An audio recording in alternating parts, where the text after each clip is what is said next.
Welcome to class today. We have a very special guest, so I'm very excited that you all have been able to make it. Welcome to Laura. She is an amazing photographer. I hope that you all have had a chance to check out her Instagram. I love her. Laura, your style is so unique. We haven't had like a chance to chat about this for a second, but it is so beautiful. And I feel like you don't really see other food photography like what you do. It's very like dramatic. I love the lighting that you use. I'm very excited to hear from you and in general, like just like learn from you and how you capture these images. Um, and she shoots cookbooks, which is super helpful for what we are all trying to do. So I'm very excited to learn from her today. Before I have Laura introduce herself, I'm just going to give a quick little note up front. I'm going to have to leave a few minutes early today. So Laura is going to very graciously wrap up class for us at the end. There will be a hard stop at noon, but that will probably be when you all are asking your questions after her presentation and everything. So just wanted to kind of give you a heads up. And then we will be sending out information from Laura after the fact, and there will be a recording of this class available to you. So if you want to rewatch, if you hear about resources today that you want to be able to access later, we're going to be sending that in an email, so don't stress about it too much. So Laura, I'll turn it over to you. Amazing. Well, thank you so much for having me. I'm so excited to be here today and to hear about all of your projects that you're cooking up. I am curious where you guys all live, so you could just throw that in the chat while I'm getting ready to share my screen. I am in Chicago, where the sun is out today for the first time in what feels like a month. So I took a walk this morning. I had my morning coffee. I'm all good to go. Very excited to be here today. Whoops. Okay, hold on. That's not right. What am I sharing here? I told Chelsea, like, I feel like such a boomer sometimes when I'm doing all this Zoom stuff. So let me get the right window up.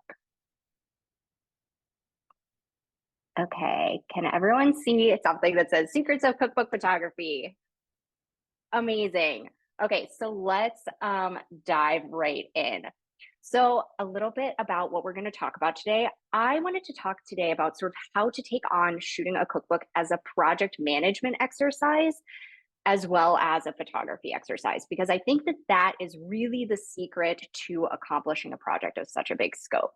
So let's get started right off. I just want to tell you a little bit about me. I am, like Chelsea said very sweetly, I'm a food photographer, a stylist, and a writer based in Chicago, Illinois. And I shoot everything that you're about to see in the deck in front of us from my home studio. So I'm very passionate. I really believe that like anyone can take beautiful photos at home. I have a storage unit in my basement that is like hoarder situation, stuffed with props and backdrops that I use to create all the scenes that you're about to see. And I cook and style all of my own food as well. So I have a lot of experience in sort of managing all the moving pieces of projects that are like so big and intimidating like this. My photography has been featured in all sorts of places like Edible Chicago, Spruce Eats, Eater, Esquire, Life and Time magazine, and of course in cookbooks that have both been self-published, promoted on blogs, that kind of thing, and through the traditional publishing route. So no matter what path you're taking, I definitely have some experience and I'm excited to share about that with you today. So let's talk about pre-production. Pre-production for any shoot is really, really important because this is where you set yourself up for success. And I think that as a part of the Cookbook Lab, Chelsea has already had you think about sort of like visual branding and who your cookbook is what your cookbook's going to look like, the styles that you're going to use. And that's kind of exactly what I want you guys to be thinking about here in this theme exercise as well. So before you even pick up your camera to start shooting your cookbook, I would really encourage you to take a step back and just think about this as a very creative project and have a good base for what you're aiming for. So start with like very big picture questions. Like, what are the 3 words that I want people to think about when they're looking through my cookbook? You know, am I going for homey? Am I going for restaurant quality? Because all of those feelings and moods that you're going to associate with your food are going to affect the way that you take on this project, the way that you style your photos, the props that you're going to pull, whether or not you need a professional food stylist on hand to make sure that your food looks like a 10 out of 10. That just gives you a good baseline that will inform the rest of everything that you're going to think about. And then from there, based on those words, what how would you describe the style that you're trying to emulate? Are you going for a light and bright? Are you going for a dark and moody, like this Reese's peanut butter cup shot? Are you going for, fresh out of grandma's kitchen? What are you trying to sort of style this book as? This is going to help you when you're thinking about colors and textures to pull with props, when you think about the kind of lighting that you're doing. And, most importantly, when you're thinking about the stories that are going to be told through the styling that you're doing with all of your scenes and the food itself, of course. I'm really passionate, when I'm thinking about a project, particularly a cookbook.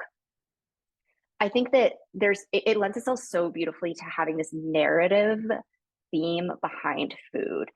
And I'm always thinking about telling the bigger story behind the recipe. So I always want to think about, like, where did this recipe come from? What is the origin story of you loving to make this chocolate mousse recipe, for example?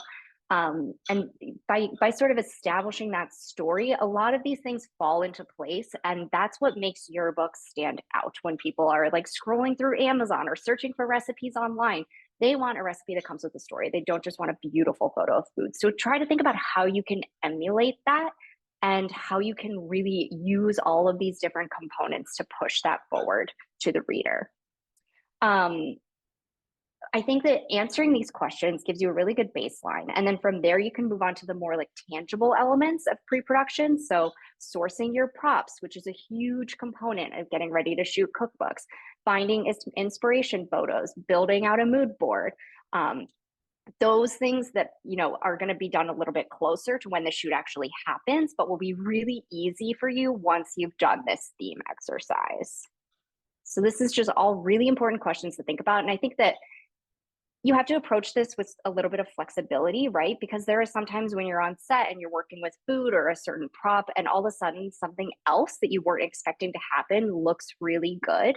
And just being able to be flexible with yourself and understand that this could be an evolving thing. It's not set in stone. You're the photographer here.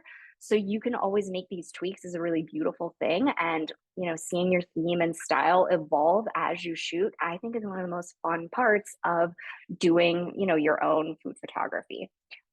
So I definitely just wanted to emphasize that as well. This is not like a set in stone, one and done situation by any means. Okay, so once you have done that sort of theme exercise and you've really thought about this and you're getting closer to when you are hoping to carry out your production, I always try to think about this list of questions. And a lot of these questions are going to directly influence the, different logistics that you're managing when you're running a photography shoot that involves food particularly. So first off, I think that you need to look at the timeline. Do you have unlimited time to do this project, or are you working on a schedule where you're, thinking, okay, I want to have everything done in 2 months, in 6 months? When I say unlimited time, I'm not trying to be sarcastic. Like, I genuinely mean, are you just taking this on as something that you want to like do for pleasure and then have a beautiful book at the end, or are you like really working in an intense sort of way? I think that answering this question first will really help you take on the next couple of things on this list, because that's going to tell you, one, if it's realistic to do it all yourself in the short amount of time or in the time frame that you've laid out. Do you need to think about hiring an assistant in some sort of capacity? If you have a shorter time frame, oh my gosh, find a friend who loves to cook, who can come and help you in the kitchen to just make these photos go by faster.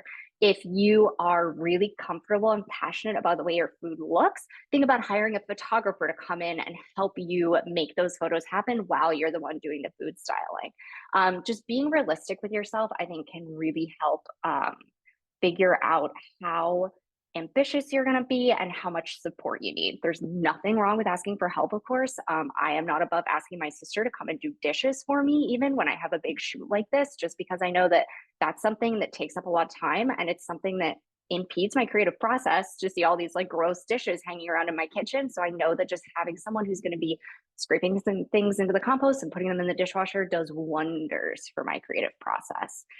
A lot of these assistants can be found in a wild variety of places. I'm sure you guys all live places where there's a Facebook group for people who are involved in food styling and food photography.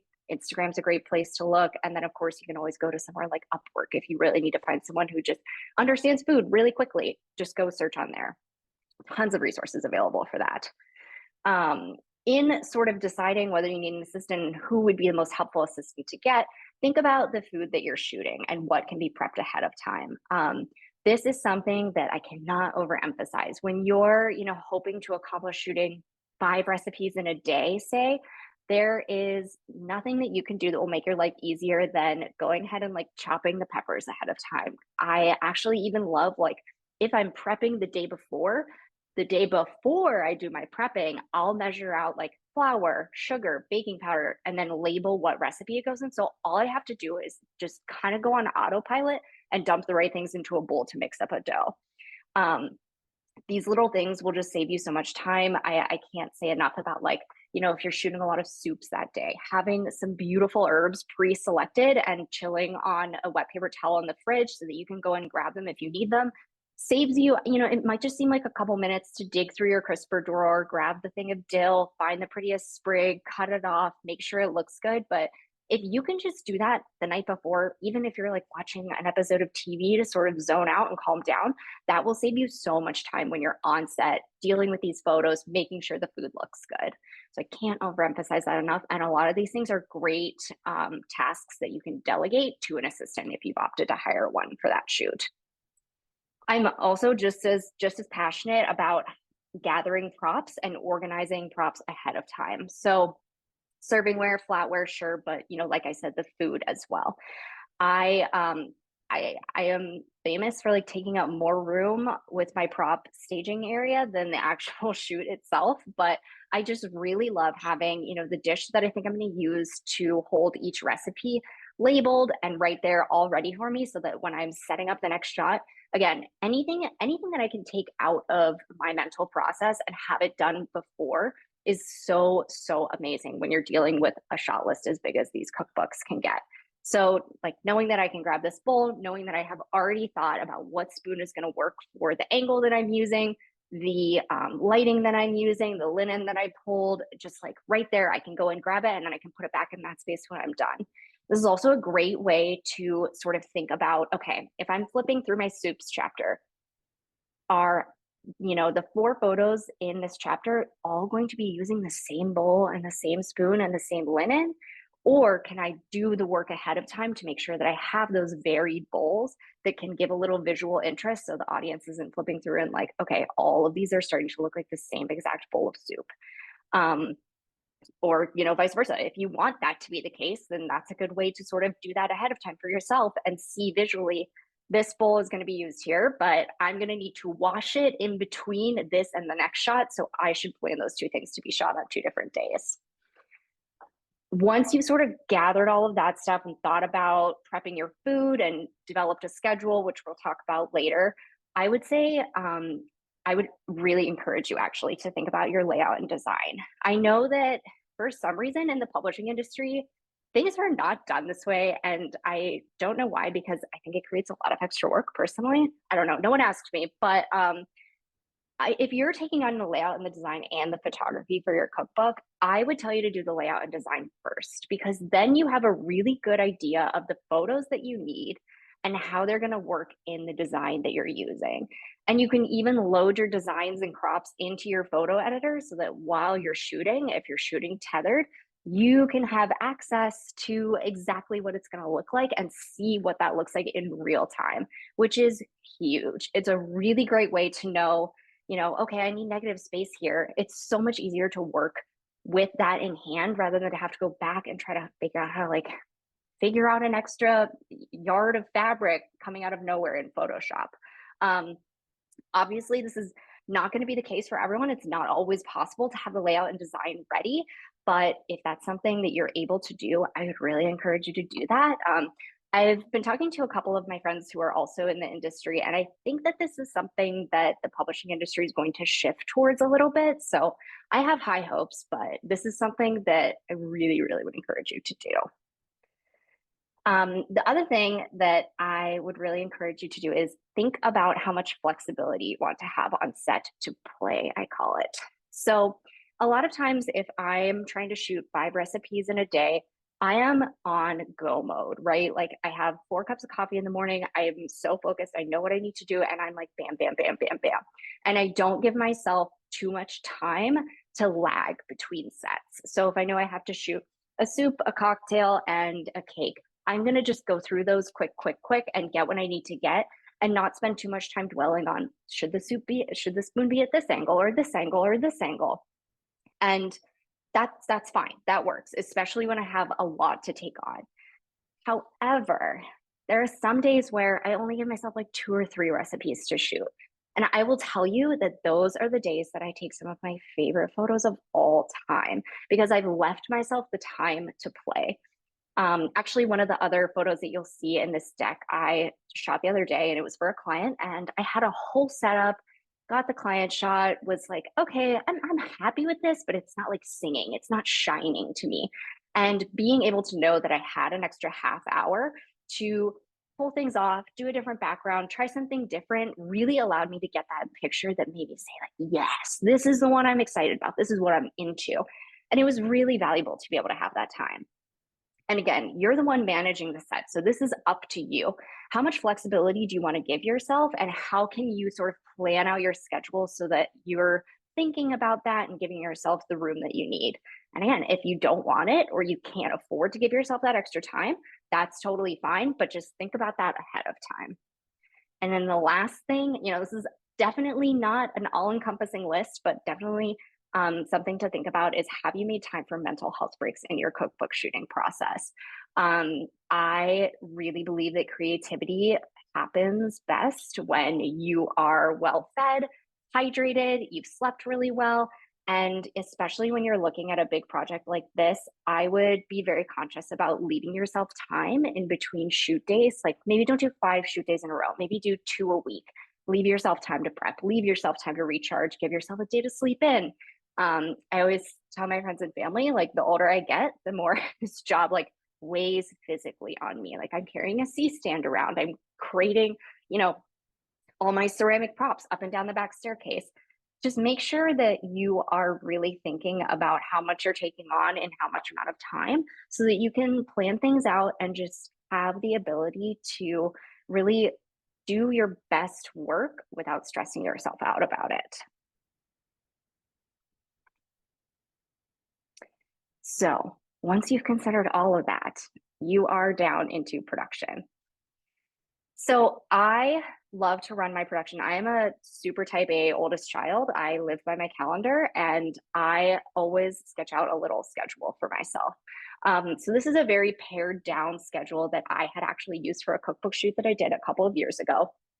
And in this shoot, I was not shooting the whole book, I was just supporting. And so I had a couple of things that I was thinking about as I put together this schedule. And I just wanted to talk about them with you all because as you're sort of sketching out your calendar and thinking about what you're taking on and when, these are just some things that might be helpful to you to think about. Obviously, I tried to group like things together. So you can see that the oatmeal bake and the pancakes were shot together because I wanted the opportunity to get a breakfast group shot. If you're someone who wants a lot of group shots incorporated in your photography, which I love, love, love, love, especially for a chapter opener, you just know that you're taking on a lot of extra work because all of those things are going to have to be ready on the same day and they're all going to have to look good at the same time to shoot them. So you might be taking on making things twice if that's something that you're thinking about, and just make sure that that's something you're prepared for. For this particular photo, it was just like a chapter opener that I didn't make all of the breakfast recipes for because again, I wasn't shooting the whole book. So I was like, okay, we'll do like a cup of coffee and we'll fill in the scene. But I definitely wanted to do these 2 breakfast things together. Same with the queso and the buffalo dip down here. I was like, yeah, like a snack spread type of thing. So grouping by like things is super important. And I also try to think about ingredients and how you can shop for one thing once and get enough mileage out of it. If you know that you're going to be garnishing, shrimp salad and vegan meatballs with parsley, for example, maybe go ahead and buy parsley on this day. And if there's any other thing that you're going to be shooting with parsley, put it there too. It's obviously a very small example because it's herbs, but if you're doing meatballs on pasta and a meatball hoagie, like do those on the same day. find these little efficiencies so that you can cut down on time and on work for yourself. You will love yourself for doing it, trust me. And then the other thing that I just wanted to say about the schedule is that you'll notice I'm leaving time for myself between each one of these shoots. And I put these two things at the bottom because for me, these were the two most intensive things to make. And I wanted to, one, be coming off a weekend where hopefully I would get some time off when I was shooting these. And then two, just know that I had like the whole day on Sunday that if I overcooked the shrimp, I could just go back and redo, go to the grocery store if I needed to and not be panicking. Because again, I know that when panic happens, I'm not going to be the best photographer that I'm going to be. So just building out a schedule and then, of course, sticking to a schedule when you're on set can be so helpful and so, so, so important. And then I also just wanted to talk about managing a set. So if you're shooting and styling your cookbook, or even if you're the one shooting and you've hired a stylist, or you hired a photographer and you're the one stylist, it's your cookbook, which is amazing, which means you're going to be the creative director on set as well. And that is a little bit of pressure because you want to be able to make the calls on set so that you can move through this process really effectively and also still end up at the end of the day, of course, with these beautiful photos that are going to sell your cookbook. So things to consider as you're moving through the set. We already talked about leaving time for play or keeping to a strict schedule. And sort of, part of this is knowing when you have the shot. So I think that this is something that differs for every single photographer. It'll probably depend a little bit on your experience as a photographer and how much work you've done in the past. But there is just like a gut feeling I get when I know that I've nailed the shot. And that doesn't mean that all the other shots that I've taken were not good photos that are going to do their job, but there's just not something super magical about it. Like I was telling you, with it was actually this photo that I was referring to. And I just have noticed lately and learned about myself over the last couple of years that if I just say, okay, I have 15 more minutes, and if I don't love anything that I've produced in the next 15 minutes, I can move on and I can be at peace. But just knowing that I've given myself that one last shot at getting the thing that makes me really excited can be really valuable for me. So knowing like when you have the money shot, for lack of a better word, is really important. But conversely, something I see with a lot of my clients is that they'll take like 100 photos of one dish because they are not sure if they like it. They want to have a backup plan. They want to overshoot just in case. And while I think there's totally a place for that, I will just tell you that if you are shooting 100 photos when you really only needed to take like 10 or 15, you're just doing 10x the amount of work that you should be doing. You're spending a ton of time moving soup spoons around, putting more parsley on top, blah, blah, blah, when you could have been moving on, like cleaning up, moving on, and doing another recipe that day. So just kind of being aware of like, you don't have to take 400 photos to just feel safe about a shot. If you have that layout in mind, you feel confident that you've nailed your style, you feel amazing about the way your food looks, it's okay. I'm giving you permission. You don't have to have taken 400 shots. This could be the second picture that you take. When you know, the more experience that you get under your belt with photography and recipe photography in particular, you'll start to realize like, oh, I'm good. Like, I don't need to touch a single other thing about this. This is perfect. And it will save you a lot of time down the road because if you're taking a lot of photos, you're culling through a lot of photos, and you're probably editing too many photos as well. So just knowing that balance and how to manage it for yourself is really important, as is focus strategies for yourself. I am someone who like, I'll get 70% of the way through my work for the day. And then I'll say, okay, just for this last photo, I'm going to put on The Office just to have it on in the background, have my friends talking to me. And then 3 hours later, I'll be standing just watching TV, holding my camera, having done absolutely nothing else for the rest of the day. I am not someone who can have like television on to focus. I know that if I'm trying to really put my head down and get a lot of work done, I know exactly how many cups of coffee that I need to have. I know the playlist that I'm going to put on. I know that every piece of technology is going on Do Not Disturb, and I will nail what I need to do. But if you're someone who does want to listen to like friends in the background while you're shooting, or you need a friend to come over and sort of help keep you on track, use those strategies because again, this is a huge project. Any little advantage that you can give to yourself to make sure that you nail everything, do it. And as you're considering these questions, just some tips that I have for you. Like I said, follow your gut. You are the expert in your cookbook, your recipes, and the story that you're trying to tell. If you're, working with a photographer, for an example, and you're looking at a photo and you're like, that does not look like a photo that would fit into the story of my book, say something, right? You're the expert, follow your gut, say something to yourself, hold yourself accountable to. Always have a plan, but feel comfortable deviating if you need to make room for, the best photos that you can get. A huge tip that I have that really helps me personally is to print the photos that you've taken it every day. I'm 100% sure that you guys have seen this on Instagram, like from the BTS of another cookbook photo shoot, but a lot of times production teams will print out the final photos for each recipe in the book and put them up on a big whiteboard on a wall in the studio that they're working in. And it is so motivating to be able to look up at the wall and see all this beautiful magic that you've created as you're, getting ready for the next day and getting into it. It really, I think, just personally, it helps me to remember that there's a bigger picture happening here. Like, you can get so into the weeds and so into the minutia and like so concerned about, does this pile of Parmesan look as good as it needs to? And just be able to take a beat and look away from the computer screen and up at the wall can do wonders for your mental health, as can hydrating and eating lunch. I have had days where I get going and I'm having a great day, and then all of a sudden in the afternoon, I'm like, God, these photos suck. I'm a terrible food stylist. I can't take a photo worth my salt. What's going on? And I realized that it's been, 4 hours since I've had a sip of water and that I haven't eaten lunch yet. So I would just encourage you. This is especially important if you are working with a team or if there's anyone else on set with you. Always, always, always like take a pause, make sure everyone has coffee, water, has had a really healthy, lovely lunch. Obviously, if you're cooking food and you're done shooting it, lunch is already taken care of. But just make sure to take those breaks. Again, this is a marathon, not a sprint. This is a long project. And making sure that you have the stamina is super important, as is, I feel like my creativity gets hungry by itself sometimes. So just making sure that you're feeding yourself literally and physically can be really important. This is just tiny, tiny things that you can do to make your life easier while you are the set manager.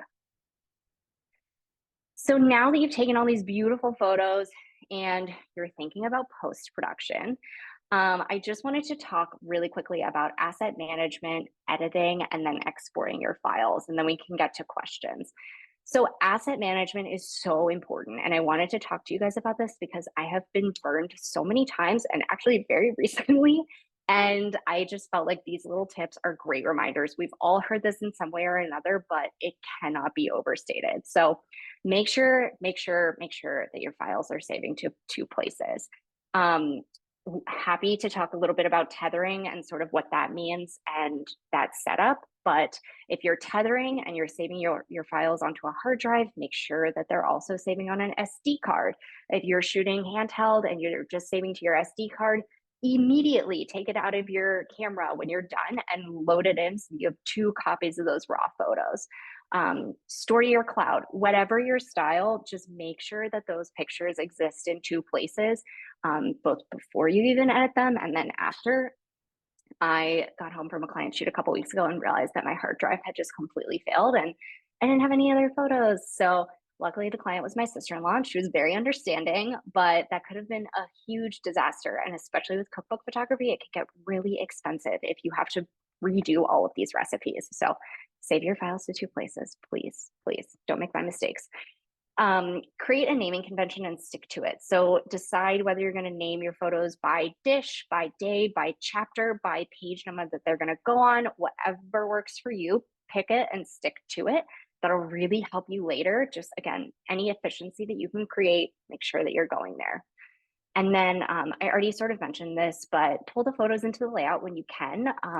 Not only will this really just like make them shine and remind you that there's like a book happening, you're not just doing this photo shoot for nothing, but it's a good way to make sure you have all the negative space that you need and that all of your photos are looking like they're cropped the right way and, with the right orientation and all of that stuff.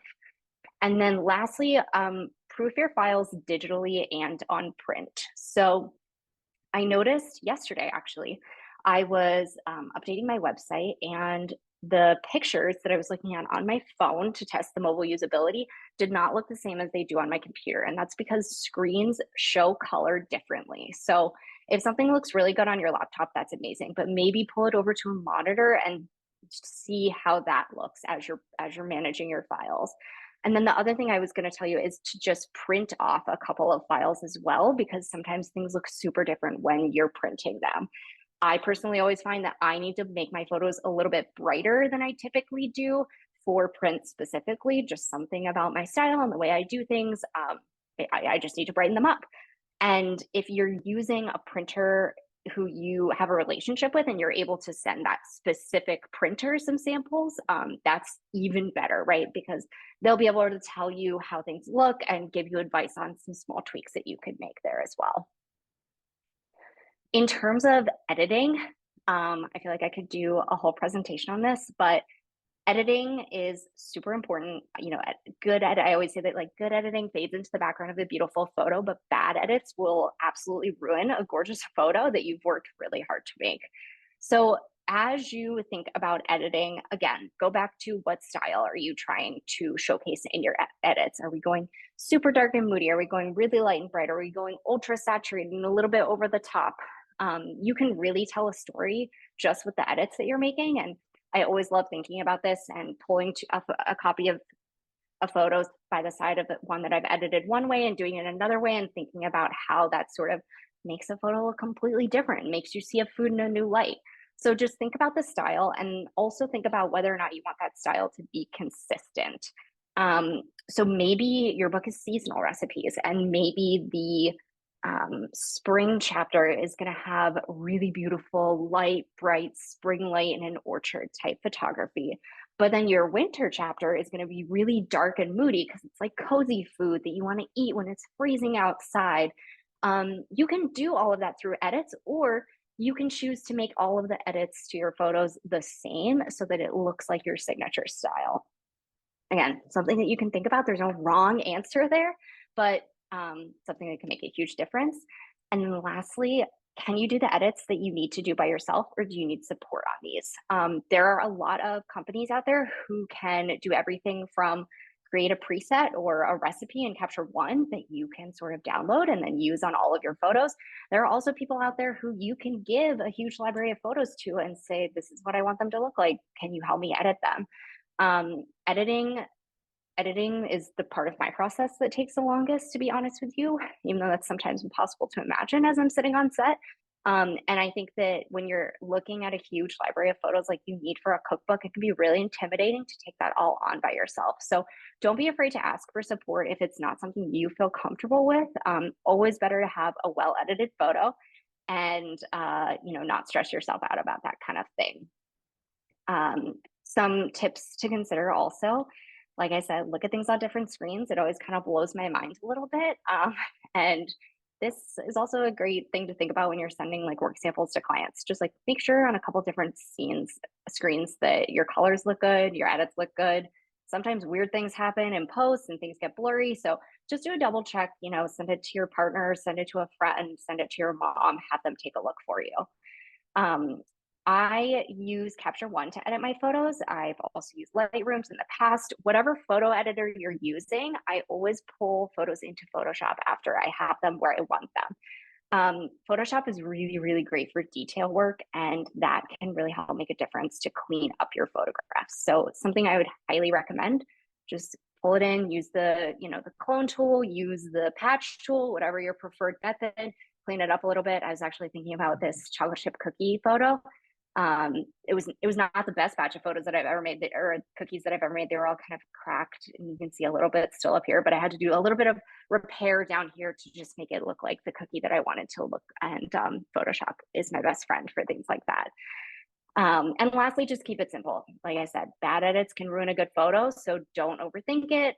Ask for help if you need it, and don't be afraid to just keep it very, very simple and enhance the work that you've already done. For exporting, my rule here is that you always, always, always want to talk to your printer and see what their guidelines are. I don't know if there's like a hard and fast rule. Typically, what I've been told is 300 DPI, 8-bit TIFF, sRGB color space. But again, this can differ. And it can also differ if you're taking a photo that you're going to use in your cookbook, but you also know that you want to use on Instagram later, and you also know that you maybe want to have for your blog in the future. You can always create different export recipes, but make sure that you're thinking about all of these elements right here because they can really change how a photo looks again on different screens, on a website, on Instagram versus printed. So overall, definitely ask your publisher, make sure that you're on the same page with them. They'll be very helpful to you, and make sure that you're thinking about all of these things. You probably don't need a watermark. Maybe that's not the case, but just something to think about if you're putting it on your blog eventually too. Like I said, in Capture One, I can make different export recipes. So when I click export, I can export for my printed cookbook, my blog post about it, Instagram, and Pinterest. And those are really handy things because they all have different elements here. But I'm happy to answer more questions about that if you guys have any specific questions about exporting. So that is all that I had prepared. I just sort of, again, wanted to give you like a project management overview of what you take on when you're photographing a cookbook. There is so much that we could talk about in terms of photography and editing and styling. And I would love to answer any questions that you guys have right now in the time that we have left. Also, feel free to send me an email if you have any questions. And please know that I do offer consultations if you want me to like log on and sit with you and edit through a photo together or talk about your lighting approach. Always happy to do that too. And I think, Chelsea, if it's okay, I can send you this deck afterwards and you can maybe, post it or send it out to people as well. So they have that as a reference. Yes, that would be fantastic. And I wanted to just kind of echo what you just said, Laura. The photography for my books has always been the most time consuming and in some ways, I mean, every part is difficult, but I would say the most difficult part of every book that I've done. So I thought you kind of blew my mind with a lot of the things that you said today. For example, like with both my books, did the layout after I shot my book. And I can see how it would have been easier to have done the reverse, especially if you're not planning on having every photo be in your book be like a edge to edge, like full page photo. So anyways, so much great here. I'm going to let you all ask your questions, but yeah, there was a lot of gold here. Oh, thanks so much. Well, thanks for having me, Chelsea. I appreciate it. I'm going to stop sharing my screen because I truly cannot figure out how to see the chat while I'm doing that. So, okay. I'm going to scroll back and just read through. I do see, Cheryl, you have your hand raised. Hi, how are you? I'm doing good. How are you doing? I'm good, thank you. I was just telling Chelsea, did we need a tastemaker? We may have. Okay. I'm not Well, sure. it's good to hear from you again. Yeah, so I just got off another meeting, so just joined. So you may have already talked about this, but so obviously I'm going to do a self-published cookbook, and I'm planning to do my own photos. But so my cookbook is going to be a seasonal cookbook, January through December. And part of the challenge of that is some of the ingredients are not available year round. And so what I'm looking at doing is taking certain photos at that time. Once I develop the recipe and it's well tested, rhubarb always comes to mind because, it has a very short season. And so with some of that, and same thing with using local strawberries versus imported strawberries, local strawberries have that beautiful bright red color versus, white. And so what I'm thinking about, again, is taking the photos as I finish some of the recipes. And I'd like to talk about the cons of doing it that way. So we're assuming that I've planned the layout. I've got I've kind of done that homework, thought about colors, the scheme and things like that. So assuming we got all that part done, are there any other cons to doing photos earlier in the process versus, all at the end when everything is wrapped up with regard to all the recipes being developed and tested? So this is a great question. Are you meaning in terms of like, is there anything wrong with doing a group of recipes first, or are you thinking like shooting the recipes before they're finalized? No, just thinking about, so my goal is to publish in 25. Okay. And I'm doing recipe testing development all throughout 24, because again, that whole seasonality and availability of ingredients. So let's Totally. say I finish all my recipe testing in 24, but going back to that rhubarb dessert that I made in April, I'm photographing it now because rhubarb is not available in, say, December. Does that make sense? Yeah, yeah, absolutely. I've worked on a couple of very seasonally driven projects, and what I would say is, we are fortunate enough to know roughly when things are going to be available. So I would sort of zoom out and do big picture for yourself. So what, like what's in season when? What are things that I can kind of take pictures of anytime? Like maybe there's a caramel something or a peanut butter or something, and those are your Mhm. winter things. Um, Plan those out for the times where it's like the awkward, like grow season and nothing's really available, and then have a plan for yourself. Maybe do like a quarterly shoot where you're sort of like, okay, everything from the garden's coming in now. I have a friend who had a project similar to yours, and she did two big photo shoots. I think she did 2 weeks, and she chose late May or early June and the end of August because she felt like, I just want to be able to get it done in those two things. And she felt like by choosing, during the, at least here in Chicago, during the summer season when everything was available, she was just Mhm. going to be able to be more productive and get more of those group shots that she really wanted. But yeah, I would say as you think about your layout, as you think about, the content of your recipes, try to plan them ahead of time so that you can know what you need to do when, during that like fleeting week that rhubarb is perfect and the color that you want it. Yeah. Does that help? Oh, definitely. It absolutely helps. And then I had one more question. Yeah. I don't want to hog all the time. No, you're So good. in regards to like planning the layouts, or kind of planning the book, let's say I have 4 pie recipes that are going to be in my book. So is part of that planning saying, okay, I've got 4 pie recipes. I don't want them to all look the same. So as part of that planning saying, oh, hey, I'm going to do this one at a 45-degree angle. I'm going to do this one at 90. And then this one, I'm just going to do the slice of pie. So you kind of have that um, variability, and they don't all like look the same as people are flipping through the book, or does it matter? I mean, just trying to figure No, that I out. mean, so I guess part of it depends. This is a great question. Part of it depends on, are you having like a pie recipe where it's like pie one, pie two, pie three, pie four? Or are you having pies like sprinkled through for the season? So I'm not sure how you're anticipating organizing your book, Mhm. but I would encourage you, like pie is so beautiful from so many different angles. So Mhm. it's definitely something that you could play with, and you could do those different angles. You could use different lighting, maybe if you're playing up the seasonality. You could use different pie tins. You could do, like you said, one serving versus a whole pie. There's definitely ways to make every pie look super different and unique. And I'm sure that your recipes are unique enough that there are different ways to emphasize the flavors and the colors and the textures that you could pull in and have your readers just thinking about how varied your pie skills are. Okay, yeah, no, they'll be spread throughout the book, but some I don't know about everybody else, but sometimes when I have a cookbook, I remember a picture and I say, Mm-hmm. oh, that was that slice, and I'll flip through it. Instead of going to the index, I'll just flip through it until I find that picture. And so I'm trying to think, if I have like 4 or 5 pie recipes, but they all look the same, and someone's like flipping through and they never quite find it because they all look the same. Like they're looking for that blueberry pie, but the blueberry pie, if you're looking top down, looks the same as the strawberry pie because, Mm-hmm. if it's all like the same picture where you're just taking a picture of the crust, the top crust or something like that. Okay, so that helps a lot too. Okay, good. I'm so glad. Does anyone else have any questions about anything we talked about or about photography in general?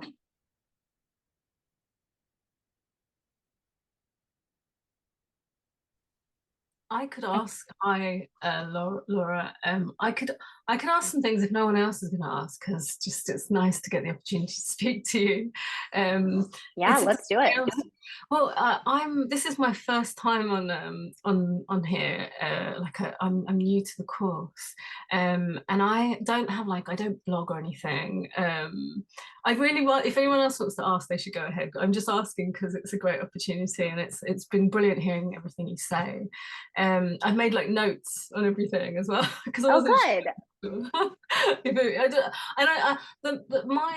cookbook, it was good to hear what you said about seasonality. I don't have like a blog or social media particularly yet. What I do is I teach Taoist arts, Tai Chi, Qigong, that kind of thing. And Oh, very cool. there's a nutritional side to it. So I'm doing a book to accompany that. And just I think I'm just bouncing off you really. I think it was interesting to hear what you say about props. I'm just thinking of my notes now, what I could ask you. And what you were saying about the money shot. I love when I do have like photos that I've taken just with my phone with the food. But yeah, it's just great to hear all the things you said. I don't have a specific question. I'm just kind of putting it out there Well, to you. I'm so glad that you found it helpful. And if you do think of a question, shoot me an email. I Thank you. love Thank chatting about you. this Thank stuff. you. Thank So you. yeah, Thanks very much. absolutely. Yeah. Cheryl, do you have another question? I do. I didn't want to hold the Sorry, conversation. sorry to hold. No, you're good. Yeah, I actually do have, and maybe this is just, and you might have covered this in the presentation, but it's also about, I guess, I don't know if it's branding or, the colors that end up being in your cookbook. And so since I'm doing this seasonal cookbook, I'm envisioning bright colors kind of based on the food. So, you got the yellow from citrus season, the red from strawberry season. But since I want people's eyes to be drawn towards the food, should I look at kind of more neutral or muted backgrounds, just so that the brightness of the background is not competing with, say, the brightness of the food? Or how do you just kind of go about figuring out what are the right colors you should have in your cookbook? Yeah, absolutely. That's a great question. Certainly some of it is going to depend on your personal brand and how you sort of want the book to look. One thing that helps me as I'm approaching thinking about different colors in photography is thinking about complementary colors and thinking about contrasting colors. So I think there's a time and a place for both, right? Like the monochromatic look is very in right now, doing a beautiful like red piece of fabric with a red, drink and then a beautiful red velvet cake thing. Like very in, very sexy, looks gorgeous. But I think that there's also a place for super contrasted colors. Like the shot that I showed you of the cranberry spritzes with the blue background, like the orange base of that cranberry concentrate that I used pops off of the blue so wonderfully that it really does draw your eye to the drink. So there are ways to, use the same color scheme and help use textures to sort of make your food pop. And I think that there's no wrong answer for sure, but just being really mindful about, I would even say more like what's distracting from your subject rather than really emphasizing it and supporting it well. So things that I try to think about are like leaving enough space. Like even if you have a yellow backdrop and a yellow like lemon curd, just making sure that there's space between the pie itself and like a serving plate or a serving thing. Anything else that you have in the scene, making sure that there's just enough space so that the pie is really the hero there is something I would be thoughtful of. And then just remembering too that within one color, there can be so many shades that you should feel comfortable to play in that monochromatic scheme of things, sort of playing with the shades there too. And that can be a really fun way to do things. Okay, because I've been playing around with the idea of, so my winter dessert or January through March are going to be a lot of citrus, and then April through June is going to be like rhubarb, strawberries, maybe blueberries. And so I was playing around with the idea of that first quarter, it's a lot of yellow, and then that second quarter is a lot of reds, pinks, reds. Summer is a lot of greens, kind of aligning with that food, kind of those complementary colors. Versus, but what I see in a lot of cookbooks today, which I kind of like, is where you have that very neutral background, which causes the food to pop a little bit more, because it's that light gray background or a muted color. So just trying to kind of figure that piece out. Yeah, totally, totally. There's always, I mean, neutral colors can be so, so helpful in photography. You know, I instantly think of Sarah at Broma Bakery. Like she has those beautiful white and light gray backgrounds that she uses on everything. And it's a super consistent style. Like, you know, instantly that it's hers. So that can definitely work well too. And I think that I love the idea of sort of the seasons being color coded in your book. There was a really, really, really gorgeous book that just came out. I think it's called Eating in Color. I'd have to check. I can send that to Chelsea to send you guys as well. It is just the most beautiful book, and every recipe has a different like color associated with it, and it's very much organized by color. And that might be a great place to just sort of flip through and be like, wow, I love this, or oh my god, I hate this and I want to do exactly the opposite. So Okay, yeah. definitely check that one out. Okay, I will. Thank Yeah, you. absolutely. Any other questions? I have a question. I've been thinking about how or if my blog photography should really differ from my cookbook style. So I feel like I've kind of like finally found my styling for my blog photography, but when I'm thinking about shooting the cookbook, it's like, do I just approach it in the exact same way so it's like cohesive, or should it be different? Because I feel like there are some recipes that are going to be on my blog that are also going to be in the book, and it's like, do I just take the same kind of picture or what? Yeah, that's a great question. I guess I would sort of like ask the question right back at you, which would be, is your cookbook like a cookbook of blog recipes, or is it sort of like something that you're growing in a different direction? It's gonna be not all blog recipes, but it will be the same like theme. Like so my recipe website's about like New Orleans and South Louisiana food. Oh, And fun. so my cookbook will be like focusing on just like a lot of New Orleans recipes. So some things will overlap, some things won't, but I feel like the vibe is the same. Okay. I mean, yeah, I don't think there's anything wrong with keeping it the same. If you feel like if you have like a style established that really fits your food and what you're doing, then I would lean into that, you know, like find more props of that ilk, use them in different photos. Yeah, I don't think that you need to like reinvent the wheel if you found something that's working. You know what I mean? But that being said, you know, like maybe you're keeping them in the same style and maybe you're like putting more hands in the frame, or maybe you're doing like less of a process on more of like a tablescape kind of spread. Like you want it to be the sort of like leveled up version of blog photography. I always like look back at some of the recipes that I used to have on my blog and think about like, okay, like I've updated that recipe photo like 4 times, but obviously it's harder to do that for a cookbook. So just thinking about ways that you can make those photos like very timeless while sticking to that style is something I would have in mind. Yeah, that's exciting. I love the sound of that. Any other questions before I let you guys go? I'm in charge now because I think Chelsea had to leave. So I am the ender of the meeting. This is great. Thank Cool. you. Oh my gosh, thank you guys for being here. I'm super excited, like I said, to hear about all of these cookbook projects that you have going on. I will have Chelsea send out this deck so you can refer back. And I also have a couple of other resources that, to be honest with you, I really haven't like figured out a great way to organize them yet on my website, but I have a sort of like a PowerPoint that goes through just like the basics of food photography, and I'm happy to share that out with you guys as well.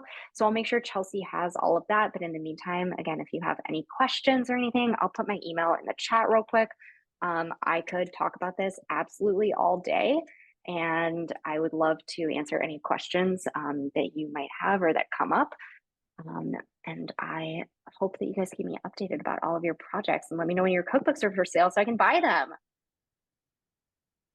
Definitely. I've actually Okay. scheduled time with you. I saw that, Cheryl. I'm excited to chat on Monday. Okay. Well, have a great rest of your day, everyone. Thanks so much for listening to me blabber on about food photography. This is a passion of mine, and it makes me so happy that you guys are taking this on to shoot a cookbook. It's a really, really tough challenge, but it's super rewarding. So it was great to spend time with you guys, and I hope you have a wonderful rest of your day.